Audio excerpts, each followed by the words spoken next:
বাবা, তোমাকে বলেছিলাম না একটা ছেলে আমাকে পছন্দ করে, আমাকে বিয়ের প্রস্তাব দিছে। সেটা হচ্ছে সত্যি।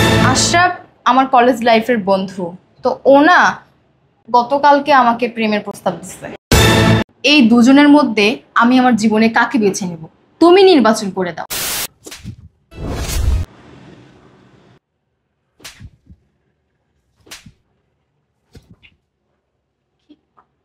আঙ্কেল বুঝলাম না, আমাদের অফারটা কি? আপনি আমাদেরকে মারলেন কেন? আরে তো কি হয়েছে মারছে? আঙ্কেল তো আমাদের বাবার বয়সী, তাই না? একটা চট দুইটা চট দিতেই পারে, এত সমস্যা কি? আসলে আমি না তোমাকে বিয়ে করতে পারবো না। কি? এই, বিয়ে করতে পারবি না মানে?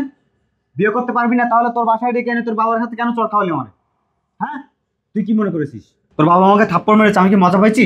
মজা পাইনি, খুব কষ্ট হয়েছি। শোন, ওটা যদি তোর বাবা না হতো না, ওনার হাত মুচড়িয়ে একদম জায়গা মতো ঢুকাই দিতাম একদম।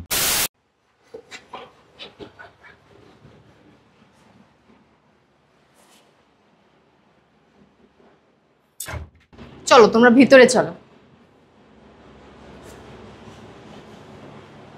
আসো। বাবা, এই দেখো কাদেরকে নিয়ে আসছি। আসসালামু আলাইকুম আঙ্কেল। ওয়ালাইকুম আসসালাম। আঙ্কেল ভালো আছেন? আছি আলহামদুলিল্লাহ। বাবা, এর নাম সজীব, আমার অফিসের কলিগ। আমরা 2 বছর ধরে একই অফিসে চাকরি করি। আর ও হচ্ছে আশরাফ, আমার কলেজ লাইফের ফ্রেন্ড। বাবা, তোমাকে বলেছিলাম না একটা ছেলে আমাকে পছন্দ করে, আমাকে বিয়ের প্রস্তাব দিছে। সেটা হচ্ছে সজীব। আর এখানে একটা কিন্তু আছে বাবা। আশরাফ আমার কলেজ লাইফের বন্ধু। তো ও না গতকালকে আমাকে প্রেমের প্রস্তাব দিচ্ছে। বাবা, একটা কথা কি জানো, আমি যখন সজীবের কাছে যাই তখন না আমার কেন জানি আনইজি ফিল হয়। মানে আমার মনে হয় আমি কোন ড্রেসটা পরবো, কি লিপস্টিক দিব, মানে কেন জানি ইনসিকিউর ফিল করি বাবা। আর যখন আমি আশরাফের কাছে যাই তখন মনে হয় ও আমার নিজের লোক, ওর সাথে কথা বলে আমি অনেক শান্তি পাই বাবা। এটা কেন বাবা, আমি বুঝতেছি না। এত কথা না বলে আমি কি করতে পারি তুই আমাকে সেইটা বল। বাবা, আমি তো তোমাকে আমার বাবা মনে করি না, আমি তো তোমাকে আমার বন্ধু ভাবি, বন্ধুর মতো আচরণ করি। বাবা, আমি জীবনের সিদ্ধান্ত নেওয়ার আগে তোমার কাছে সব কিছু শেয়ার করি। তাই তুমি আজকে আমাকে বলে দাও এই দুজনের মধ্যে আমি আমার জীবনে কাকে বেছে নেব, তুমি নির্বাচন করে দাও। তুমি যাকে আমার যোগ্য মনে করবে আমি তাকেই বিয়ে করব।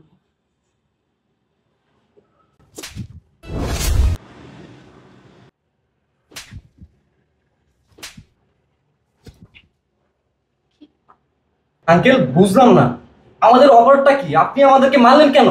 আরে তো কি হয়েছে মারছে? আঙ্কেল তো আমাদের বাবার বয়সী, তাই না? একটা চট দুইটা চট দিতেই পারে, এত সমস্যা কি? এদিকে তোমরা এখানে দাঁড়াও। আব্বু, আমি একটা জিনিস বুঝলাম না, তুমি ওদের গায়ে হাত তুললে কেন? কেন তুললাম? ছোট্ট একটা পরীক্ষা করলাম। মানে? ওই যে তোর কি জান 2 বছর থেকে একসাথে চাকরি করিস, হ্যাঁ, সজীব। সজীব, ও আসলে তোকে সত্যিকার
আসলে আমি না তোমাকে বিয়ে করতে পারবো না। কি? এই, বিয়ে করতে পারবি না মানে? বিয়ে করতে পারবি না তাহলে তোর বাসায় ডেকে এনে তোর বাবার হাতে কেন চড় খাওয়ালি আমার? হ্যাঁ, তুই কি মনে করেছিস তোর বাবা আমাকে থাপ্পড় মেরেছে আমি কি মজা পাইছি? মজা পাইনি, খুব কষ্ট হয়েছি। শোন, ওটা যদি তোর বাবা না হতো না, ওনার হাত মুচড়িয়ে একদম জায়গা মতো ঢুকাই দিতাম একদম। ছি সজীব, তুমি এই সজীব? এই, তুমি না আমাকে ভালোবাসো? বাহ রে বাহ, আজকে তো তুমি তোমার আসল রূপটা দেখাই দিলা। বুঝেছি এবার। শোনো, আমি না তোমাকে বিয়ে করতে পারবো না, আর আমার বাবাও তোমাকে আমার যোগ্য মনে করেনি। আমি আশরাফকে বিয়ে করব। এই তোর ফালতু নাটক একদম বন্ধ কর, বুঝলি? এই তুমি আমার বাসা এই, তুই চুপ কর, তুই একদম কথা বলবি না। কি বলছিলাম আমি অথই? তোকে কি বলছিলাম যে একটু পরে তুই ওর আসল রূপটা দেখতে পারবি। কি বলছে? আমার কথা তোমার বাবা কি বলছে বলো? কি বলেছে আমার বাবা শুনবা? বলো। তোমাকে আর আশরাফকে দুজনকেই বাবা চড় মেরেছে। কেন মেরেছে জানো? তোমাদেরকে পরীক্ষা করার জন্য।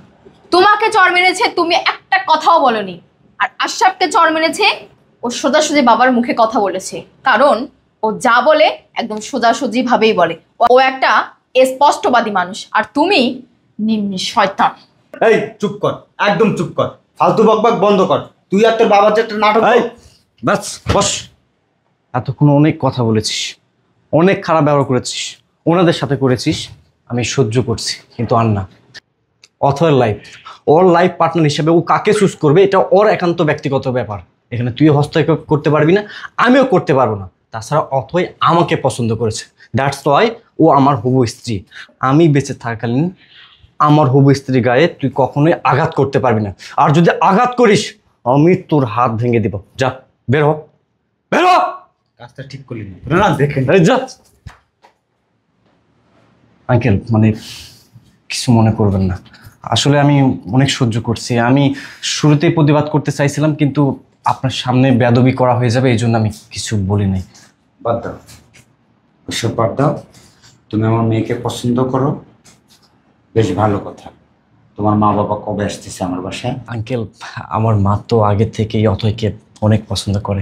আপনি যদি পারমিশন দেন তাহলে কালকে আমি মাকে নিয়ে আসতে চাই এখানে। আচ্ছা, তুমি তোমার মাকে নিয়ে আসবা। আর একটা কথা শোনো, আল্লাহ রহমতে আমার তো কম নেই, যতটুকু আছে আমি চাইলে অনেক ভালো একজন ছেলের সঙ্গে আমার মেয়েকে বিয়ে দিতে পারতাম, অনেক টাকাওয়ালা ছেলের সঙ্গে বিয়ে দিতে পারতাম, কিন্তু তা না করে আমি শুধু তোমার সঙ্গে কেন বিয়ে দিচ্ছি তুমি জানো? আঙ্কেল, মানে সেটা তো আমারও কিউরিওসিটি যে আসলে কেন আপনাকে বললেন। এটা হচ্ছে কথা। আমি চাই একজন ভালো মানুষ যার মনুষ্যত্ব বোধ আছে, তাকে শুধু আমি ভালোবাসতে চাই। আমি তার হাতে আমার মেয়েকে তুলে দিতে চাই। আর সেরকম মানসিকতা আমি তোমার মধ্যে পাইছি, সেজন্য আমার মেয়েকে তোমার হাতে তুলে দেব। আমি রিকোয়েস্ট করব, আমার মেয়েকে কোনো রকমের কষ্ট দিবা না, সবসময় ভালো থাকবা তোমরা দুজন। তোমার মাকে অবশ্যই তুমি বলে আগামী শুক্রবার নিয়ে আসো, ঠিক আছে? জি আঙ্কেল, আপনি যে আমার প্রতি আস্থা দেখাইছেন, বিশ্বাস দেখাইছেন, আমি আপনাকে কথা দিচ্ছি আমার শরীরে এক বিন্দু পরিমাণ রক্ত থাকাকালীন সময় কখনো আমি ওকে কষ্ট দিব না। আমি আমার সর্বোচ্চটা দিয়ে ট্রাই করবো ওকে সুখে রাখা, হ্যাপি রাখা। আমি ওকে অনেক ভালোবাসি। ঠিক আছে অথই, ওকে আগায় দিয়ে যা। চল। চল আঙ্কেল, তাহলে গেলাম। আসসালামু আলাইকুম। নমস্কার।